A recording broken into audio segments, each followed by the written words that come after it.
Video বানাইতে বললেন, এই জিনিসটা তো অত ভালো না। তাহলে আমি কিভাবে শুধুমাত্র ভালো দিকগুলো বলবো? আমি খারাপ দিকগুলো কেন চুপ মেরে যাব? ওগুলা বলার পরে ইমেইলের রিপ্লাই আসে যে আচ্ছা ঠিক আছে, বুঝতে পারছি, আপনার সাথে আমরা পরে কন্ট্যাক্ট করব। তারপরে আর কন্ট্যাক্ট করাই হয় না। এরকম করে করে স্পন্সরশিপ আর পায় না ওয়ানাবি গাম ভাই। এখন আপনি এই যে মোটর ব্লগিং করতেছেন, এই স্পন্সরশিপ তো আপনার লাগবে, কারণ মোটর ব্লগিংয়ে এত কম পরিমাণে আর্ন হয় ইউটিউব থেকে, কি আর বলবো। আপনি যদি বলেন যে আমি আমার ভিডিওতে বলতে চাই যে ভিডিওটা স্পন্সর্ড, অথবা আমি ভিডিওতে বলতে চাই যে এটার খারাপ দিকও আছে, তখন তারা আপনার সাথে আর কন্ট্যাক্টই করবে না। তারা আপনারে পাত্তাই দিবে না, আর আপনি যত বড় মোটর ব্লগারই হোক না কেন, কারণ তাদের অপশনের কোনো অভাব নাই, ঠিক আছে? তারা অন্যদের দিয়ে কাজ করা দিবে সেম জিনিস। এই কারণেই ওয়ানাবি গাম্পের মতো এত বড় একজন মোটর ব্লগার, যে বাংলাদেশের এত বড় মোটর ব্লগার, তার চ্যানেলের তেমন গ্রো হয় নাই। সে নিজেই বলছে যে আমার চ্যানেলের গ্রো না হওয়ার পিছনে এটা বড় একটা কারণ। বাংলাদেশের মানুষরা এখন ইজিলি এগুলো বুঝতে পারে যে কোনটা দালালি আর কোনটা অনেস্ট স্পন্সরশিপ। তো এই কারণেই তারা আপনারে গালি দিয়ে ভরায় ফেলবে, এবং আপনার যদি বাংলাদেশে এইভাবে সার্ভাইভ করা লাগে, তখন এই গালি খাওয়া লাগবে আপনার ওই লাল ভাই হওয়া লাগবে, আপনার তরকারিতে লবণ একটু বেশি তখন ঢালা লাগবে। তাহলে মানুষেরা সৎভাবে থেকে মেইন ক্যারিয়ার হিসেবে দেখবে কিভাবে মোটর ব্লগিংটাকে? যখন থেকে সব বড় বড় মোটর ব্লগাররা বলা শুরু করবে যে আমি আগে আমার অডিয়েন্সের দাম দিব, তারপরে আপনার কথা। আমার যদি ভাল লাগে তাহলে বলবো, খারাপ লাগলে তাইলেও বলবো আমি, কিন্তু আপনি এটাতে বাধা দিতে পারবেন না।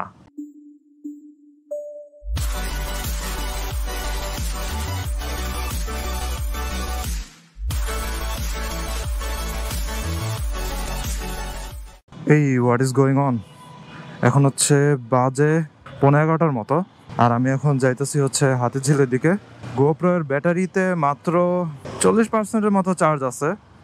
আমার প্রত্যেকটা ব্যাটারিতে একই অবস্থা, কারণ আমি নর্মালি 3টা ব্যাটারির চার্জ শেষ হইলে 3টাকে একসাথে চার্জারের ভিতরে ঢুকায় চার্জ দিই। কিন্তু যে সমস্যা হয়েছে, আমার পাওয়ার ব্যাংকের চার্জ শেষ। তো সকালবেলা উঠে আমার মনে পড়ছে যে চার্জ দেওয়া লাগবে। দেন আমি পাওয়ার ব্যাংকে ঢুকাইলাম, দেখি যে জাস্ট 10 মিনিটের মধ্যে পাওয়ার ব্যাংক অফ হয়ে গেছে। আর আমি নর্মালি কারেন্টের ডিরেক্ট লাইন দিয়ে চার্জ দেই না, কারণ ওইটার ভোল্টেজ উল্টাপাল্টা যদি হয় তাহলে ব্যাটারি ফুলে যাওয়ার অনেক সম্ভাবনা থাকে। এজন্য আমি পাওয়ার ব্যাংক দিয়ে চার্জ দিই। পাওয়ার ব্যাংকের ভোল্টেজটা একটু স্টেবল থাকে। এখন এই অবস্থা নিয়ে বের হয়েছি। আমার ব্লগ করার মাঝখানে দেখা যেতে পারে যে ক্যামেরা অফ হয়ে গেছে। দেন আবার আরেকটা ব্যাটারি ঢুকাবো, ওই ব্যাটারিও মনে করেন 30-40% চার্জ। এরকমভাবে চালাতে থাকবো আর কি। তো আজকের ভিডিওটা কাইন্ড অফ একটু মোটর ব্লগারদের নিয়ে, অথবা মোটরসাইকেল এনথুজিয়াস্ট যারা আছে তাদের নিয়ে। আমার ছোটবেলা থেকে ফেভারিট একটা চ্যানেল ছিল ওয়ানাবি গাম্প। যখন আমি মেবি কলেজে ছিলাম অথবা ভার্সিটি ফার্স্ট ইয়ারে উঠছি, তখন থেকে তাদের ভিডিও দেখে আমি স্টার্ট করছিলাম। এবং ওয়ানাবি গাম্প ছিল মোস্ট প্রবাবলি বাংলাদেশের ফার্স্ট মোটর ব্লগার। বলা যায় তাদের হাত ধরেই বাংলাদেশে মোটর ব্লগিং জিনিসটা শুরু হলো, মোটর ব্লগিং জিনিসটা হাইপে আসলো, এবং মোটর ব্লগিং মানুষ দেখাও শুরু করলো। এর আগে অনেক মানুষেরা জানতোই না যে মানুষ মোটরসাইকেল চালানো অবস্থাতে এরকমভাবে একটা পিওভি ভিউয়ের ব্লগ করতে পারে। যাই হোক, সেই সময় দেখতাম ওয়ানাবি গাম্প, তারপরে তরু ভাই ছিল, চকলেট বাইকার তরু ভাই। সো তার মোটরসাইকেল রিভিউগুলো আমার কাছে আর কি মজা লাগতো। এভাবে বলতো তিতা দিক মিঠা দিক, আগে তিতা দিক বলি তারপরে মিঠা দিক বলি, এরকমভাবে ভিডিও করতেও জিনিসগুলো ভালোই মজা লাগতো। যদিও এখন তরু ভাইয়ের ভিডিও আর দেখা হয় না, খুবই কম দেখা হয়। আর কম দেখলে কি হয়, ওটা ইউটিউবের যেই হোম পেজ আছে, হোম পেজেও তেমন আর আসে না ভিডিওগুলো। যাই হোক, আমি যখন মোটরসাইকেল গেলাম, তারপর আমিও মোটর ব্লগিং শুরু করলাম। যদিও আমার মোটর ব্লগিং চ্যানেলটার গ্রোথ খুবই স্লো। লিটারালি 2 বছরে 400+ ভিডিও করে মনে হয় 500 ভিডিও হয়ে গেছে, কে জানে। আমার চ্যানেলের গ্রোথ খুবই কচ্ছপের গতিতে যাইতেছে, কিন্তু তারপরও I am trying to stay consistent, যাই হোক না কেন। তো এখন এই ওয়ানাবি গাম্প ভাই, উনি রিসেন্টলি মনে হয় জাস্ট 2-3 দিন আগে একটা ভিডিও করছে। ওইটাতে বলছে যে don't do motor blogging in Bangladesh, এবং তার ভিডিওটা আমার কাছে খুবই ভালো লাগছে।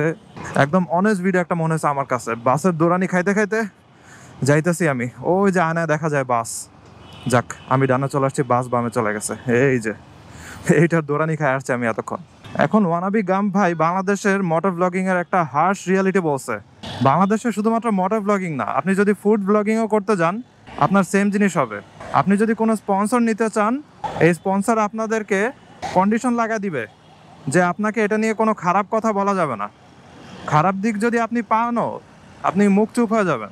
তারপরে ওয়ানাবি গাম ভাই হচ্ছে বলল যে উনি স্পন্সরশিপের কন্ট্রাক্ট পায়, অনেক অফারও পায়, কিন্তু সমস্যাটা হচ্ছে যখনই সে তাদেরকে ইমেলে রিপ্লাই দেয় যে আমি কিন্তু খারাপ দিকগুলোও বলবো, অথবা আপনি যে জিনিসটা ভিডিও বানাইতে বললেন এই জিনিসটা তো অত ভালো না, তাহলে আমি কিভাবে হচ্ছে শুধুমাত্র ভালো দিকগুলো বলবো? আমি খারাপ দিকগুলো কেন চুপ মেরে যাব? ওগুলা বলার পরে ইমেলে রিপ্লাই আসে যে আচ্ছা ঠিক আছে, বুঝতে পারছি, আপনার সাথে হচ্ছে আমরা পরে কন্ট্যাক্ট করব। তারপরে আর কন্ট্যাক্ট করাই হয় না। এই জিনিসটা জবের অ্যাপ্লিকেশনও সেম জিনিস হয়। আপনি জবের ইন্টারভিউ দিছেন, তারা আপনাকে বলবে যে হ্যাঁ ঠিক আছে, আপনার সাথে কথা বলে অনেক ভালো লাগলো, আপনার সাথে পরে কন্ট্যাক্ট করে জানানো হবে, তার মানে আপনি গেছেন। যাই হোক, এরকম করে করে স্পন্সরশিপ আর পায় না ওয়ানাবি গাম ভাই। সে বললো রিসেন্টলি একটা মোটরসাইকেল, যেটা আমার কাছে মনে হয় ওই যে মোটরসাইকেল নিয়ে এত বেশি কথা টথা উঠলো, বিভিন্ন মোটর ব্লগারদের নিয়ে ক্রিটিসিজম হইলো, কনস্ট্রাকটিভ ক্রিটিসিজম। আর এখন বাঙালিরা কনস্ট্রাকটিভ ক্রিটিসিজম করতে জানে, এবং তারা দালালি জিনিসটাও বুঝতে পারে যে কে দালালি করতেছে আর কে করতেছে না। মোটরসাইকেল আটকাইছে, হেলমেট নেই, কিছু নাই, একদম ঠিক আছে। হেলমেট ছাড়া ইচ্ছা মতো রাস্তায় রাইড করে, তাও আবার পিছনে পিলিয়নও আছে। পিলিয়নের মাথায় কিছু নেই, নিজের মাথায় কিছু নেই, মাথার উপরেও কিছু নাই, মাথার ভিতরেও কিছু নাই, ব্রেন নাই আর কি। যাই হোক, যেটা বলতেছিলাম, এখন আপনি এই যে মোটর ব্লগিং করতেছেন, এই স্পন্সরশিপ তো আপনার লাগবে, কারণ মোটর ব্লগিংয়ে এত কম পরিমাণে আর্ন হয় ইউটিউব থেকে, কি আর বলবো। আমি যদি আমার কথা বলি, আমি মনিটাইজেশন পাইছি কত, অনেক দিন হয়ে গেছে, অনেক মাস হয়ে গেছে। তো এতদিন পরেও আমি আপনাদেরকে জাস্ট একটা কম্প্যারিজন দিই। আমি যে GoPro 13টা কিনছি, এটার প্রাইসের 10 ভাগের 1 ভাগও হয় নাই, অর্থাৎ 10%ও উঠে নাই এত দিনের পুরো ইনকামে আর কি। কোনো আমি মান্থলি ইনকাম বলতেছি না, একদম টোটাল ইনকামের 10%ও হয় নাই। আর আরেকটা জিনিস, এই জিনিসটা মানুষেরা মোটর ব্লগিং অথবা ইউটিউবিং যাই হোক না কেন, এগুলা করার আগে খোঁজ নেয় না। ওইটা হইতেছে বাংলাদেশের ভিউয়ার যদি হয় আপনার চ্যানেলের ভিউয়ার, তাহলে আপনার আর্নিং কম হবে। জিনিসটা শুনতে পুরাই অড লাগতেছে না?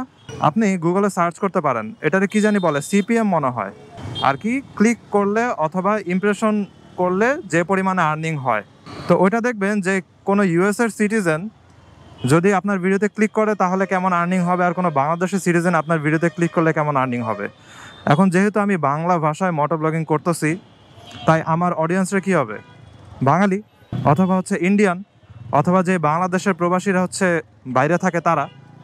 কেন আমি এগুলো বললাম? কারণ আমার ভিডিও কোন কোন দেশের মানুষেরা দেখে এটা আমি চেক করতে পারি। তো চেক করে আমি দেখছি প্রায় 70-80% মতো হচ্ছে বাংলাদেশিরা, আর 15-20% মতো হচ্ছে ভারতের বাঙালিরা, কারণ তারা বাংলা ভাষা জানে, তারাও বাংলা ভাষা বুঝে। এবং ভারতের বাঙালিরা হচ্ছে অনেক আছে যারা আমাদের মোটর ব্লগিং দেখে, মোটর ব্লগিং পছন্দ করে। এবং কলকাতার অনেক দাদারাও আছে যারা হচ্ছে আমার ভিডিওতে ফ্রিকোয়েন্টলি কমেন্টও করে এবং ভালো ভালো ওয়েল উইশিংও করে। আরে রিক্সা রে, হঠাৎ করে ডানে চাপায় দিছে, কেমনটা যে লাগে, হোয়াট এভার। আর হচ্ছে 5%-এর মতো মানুষ যারা দুবাই, বাহরাইন, সৌদি আরব এখান থেকে দেখে। সো তার মানে হচ্ছে এরা বাঙালি প্রবাসীরা, তারা হচ্ছে আমাদের ভিডিও দেখে। আর আমার ভিডিওটা যেহেতু পিওভি টাইপের ভিডিও, অর্থাৎ আমার চোখে আমি যা দেখতেছি, ক্যামেরার চোখে আপনারা সেম জিনিসই দেখতেছেন, এজন্য এই জিনিসগুলো অনেকেরই দেখতে ভাল লাগে। আর যারা প্রবাসে থাকে তারা অলওয়েজ দেশকে মিস করে, এজন্য এই টাইপের ভিডিওগুলো তাদের কাছে অনেক ভালো লাগে, কারণ একদম মনে হবে যেন আপনি নিজে দেখতেছেন জিনিসগুলা। যাই হোক, সমস্যাটা হচ্ছে যেহেতু আমার মেজরিটি অডিয়েন্স হচ্ছে বাংলাদেশি, এই কারণে পার ক্লিক অথবা পার ভিউ আর্নিং খুবই কম, বলা যায় ওয়ার্ল্ডের সবচেয়ে লো আর্নিংয়ের ভিতর একটা। যদি এরকম হয়তো আমি ইংলিশ ভাষায় ভিডিও করতাম, মনে করেন কোনো টেক ভিডিও, যে কোনো জিনিসই হোক ইংলিশ অডিয়েন্সের জন্য, তখন দেখা যেত যে সেম ভিউ, সেম সব কিছু, সেম সাবস্ক্রাইবার, কিন্তু আর্নিং হয়তো বেশি, লিটারালি ডাবলের বেশি হইতে পারতো হয়তো।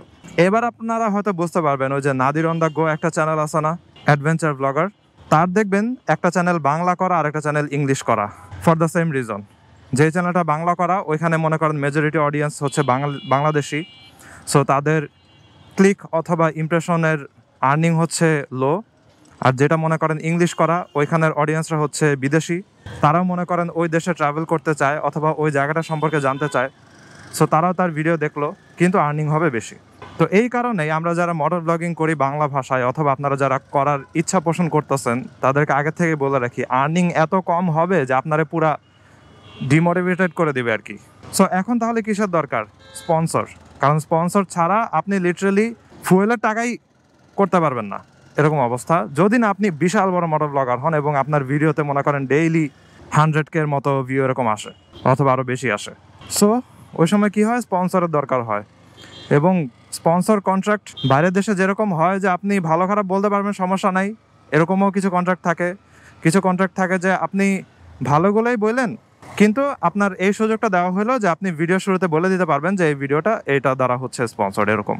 কিন্তু বাংলাদেশে আপনি কারোর সাথে কন্ট্রাক্ট করতে গেলে আপনি যদি বলেন যে আমি আমার ভিডিওতে বলতে চাই যে ভিডিওটা স্পন্সর্ড, অথবা আমি ভিডিওতে বলতে চাই যে এটার খারাপ দিকও আছে, তখন তারা আপনার সাথে আর কন্ট্যাক্টই করবে না, তারা আপনারে পাত্তাই দিবে না। আর আপনি যত বড় মোটর ব্লগারই হোক না কেন, কারণ তাদের অপশনের কোনো অভাব নাই, ঠিক আছে? তারা অন্যদের দিয়ে কাজ করা দিবে সেম জিনিস। এই কারণেই ওয়ানাবি গাম্পের মতো এত বড় একজন মোটর ব্লগার, যে হচ্ছে বাংলাদেশের এত বড় মোটর ব্লগার, তার চ্যানেলের তেমন গ্রো হয় নাই। সে নিজেই বলছে যে আমার চ্যানেলের গ্রো না হওয়ার পিছনে এটা বড় একটা কারণ। অন্যান্য মানুষেরা হচ্ছে এই স্পন্সর্ড জিনিস করে, যেটারে মনে করেন দালালি বলতে পারেন। স্পন্সর্ড ভিডিও করা মানে কিন্তু দালালি না।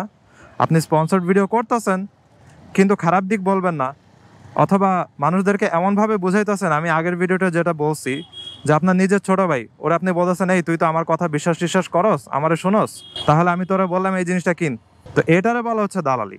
আর আপনি যদি বলতেন যে তুই তো আমারে বিশ্বাস করস, আমার একজন বলছে যে এই জিনিসটা তোকে কিনতে বলার কথা, অথবা সবাইকে বলতে বলছে, এখন আমি বললাম যে এটার ভালো খারাপ এরকম আছে, এবার তুই চিন্তা ভাবনা করে দেখ, অথবা যদি আরও ডিটেলসে জানা দরকার হয় আমার সাথে অথবা অন্যদের সাথে যোগাযোগ করতে পারোস, অথবা এই কোম্পানির নাম দিয়ে দিলাম, তুই যা নিজে দেখে আসতে পারোস। এটার বলা হচ্ছে পারফেক্ট স্পন্সরশিপ, অনেস্ট স্পন্সরশিপ, যে আপনি সব কিছুই জানানোর ট্রাই করতেছেন। কিন্তু আপনি যখনই বলবেন ওই কোম্পানিকে যে আমি সব কিছু জানানোর ট্রাই করব, তখনই দেখবেন যে তারা আপনার আর পাত্তাই দিবে না, আপনার সাথে আর যোগাযোগই করবে না। তো এরকম যদি অবস্থা হয় তাহলে আপনি স্পন্সরও তো পাবেন না। তখন কি করা লাগে? নিজের সততা বিক্রি করে তারপরে স্পন্সর্ড ভিডিও করা লাগে। আর ওই সময় হচ্ছে আপনি ট্যাগ খাবেন দালাল এই সেই। কারণ কি? কারণ বাংলাদেশের মানুষরা এখন বুঝে গেছে, বাংলাদেশের মানুষরা এখন ইজিলি এগুলো বুঝতে পারে যে কোনটা হচ্ছে দালালি আর কোনটা হচ্ছে অনেস্ট স্পন্সরশিপ। তো এই কারণেই হচ্ছে তারা আপনারে গালি দিয়ে ভরায় ফেলবে। এবং আপনার যদি বাংলাদেশে এইভাবে সার্ভাইভ করা লাগে, তখন এই গালি খাওয়া লাগবে আপনারে, আপনার ওই লাল ভাই হওয়া লাগবে, আপনারে তরকারিতে লবণ একটু বেশি তখন ঢালা লাগবে। এই হচ্ছে অবস্থা বাংলাদেশের স্পন্সরশিপের। এই জন্যই ওয়ানাবি গাম ভাই বলছে যে আপনি বাংলাদেশে যদি মোটর ব্লগিং করতে চান, আপনি আপনার সততা ধরে রাখতে পারবেন না, অথবা যদি আপনি আপনার সততা ধরে রাখতে চান, তাহলে স্পন্সরশিপ নিয়ে আপনার চিন্তা করাই যাবে না। আপনাকে ভিডিও করা লাগবে খরচের চিন্তা বাদ দিয়ে। আর মোটর ব্লগিং হচ্ছে অনেক খরচের একটা জিনিস। আপনার ক্যামেরা, বিভিন্ন ধরনের সেট আপ, বিভিন্ন ধরনের মাউন্ট, মোটরসাইকেল লাগবে, আপনার মোটরসাইকেলের তেল লাগবে, ট্যুর দিতে গেলে খরচ লাগবে, বিভিন্ন জিনিস। তো আপনি যদি সৎভাবে মোটর ব্লগিং করতে চান, তখন আপনার এই সব কিছু খরচ একদম নিজের থেকে দেওয়া লাগবে, কারণ স্পন্সররা আপনার কাছে আসবেই না। কারণ বাংলাদেশে এমন একটা ট্রেন্ডের মতো অথবা একটা বিহেভিয়ার নর্মালাইজ হয়ে গেছে যে আপনি যদি অনেস্ট হতে চান, তাহলে আপনার স্পন্সররা কোনো পাত্তাই দিবে না, আপনার কোনো দামই দিবে না তারা। এই হচ্ছে অবস্থা, এটাই হচ্ছে রিয়ালিটি। এখন যেটা বলি যে চেষ্টা করবেন সততা ধরে রেখে স্পন্সর নেওয়ার অথবা ভিডিও করার। কারণটা হইতেছে নাইলে মানুষেরাই আপনারে গালি দিবে, আপনি আপনার অডিয়েন্স হারাবেন। আর আপনি যদি অডিয়েন্স হারান, তখন আপনার স্পন্সর দেওয়ার কোনো লাভ নাই, স্পন্সররাও চলে যাবে। কারণ সাবস্ক্রাইবার বেশি হইলেই যে স্পন্সর আসবে এরকম না। স্পন্সররা দেখে যে আপনার ভিউ কেমন হয় এবং অডিয়েন্সরা কেমন ক্রিটিসিজম করে আপনার ভিডিওকে। যদি দেখা যায় আপনার অডিয়েন্সরা সব একে একে চলে যেতেছে, কমেন্টে লেখা আছে যে ছেড়ে দিলাম আপনার ভিডিও দেখা, এসব ভিডিও আমি আর দেখবো না, তখন স্পন্সররাও আপনাকে ছেড়ে দিবে। তো এই জন্যই স্পন্সরের আগে কি ধরতে হবে? অডিয়েন্সের বিশ্বাস। কি রে ভাই এত পরিমাণে হর্ন দিতেছে, মেজাজটা খারাপ হয়ে যেতেছে। আমার তো একটাও হর্ন দেওয়া লাগলো না এই থেকে এই পর্যন্ত আসতে। এই জন্যই এটা খুবই এক্সপেন্সিভ একটা লাইন। তাই ওয়ানাবি গাম ভাই যেটা বলছে আমি ওটা অ্যাগ্রি করি, যে মোটর ব্লগিংটাকে আপনি একটা সেকেন্ড প্রফেশন অথবা সেকেন্ড ক্যারিয়ার হিসেবে দেখতে পারেন, নট মেইন ক্যারিয়ার, অথবা জাস্ট শখ হিসেবে চিন্তা করতে পারেন, বিকজ ইট ইজ ফান। কিন্তু আপনি যখনই এটাকে মেইন ক্যারিয়ার হিসেবে দেখবেন, তখন আপনি বাংলাদেশের সার্ভাইভ করতে পারবেন না আসলে। তাহলে মানুষেরা সৎভাবে থেকে মেইন ক্যারিয়ার হিসেবে দেখবে কিভাবে মোটর ব্লগিংটাকে? যখন থেকে এই জিনিসটা নর্মালাইজ করা শুরু হবে যে স্পন্সরের আগে অডিয়েন্স। যখন থেকে সব বড় বড় মোটর ব্লগাররা বলা শুরু করবে যে আমি আগে আমার অডিয়েন্সের দাম দিব, তারপরে আপনার কথা। আমার যদি ভাল লাগে তাহলে বলবো, খারাপ লাগলে তাইলেও বলবো আমি, কিন্তু আপনি এটাতে বাধা দিতে পারবেন না।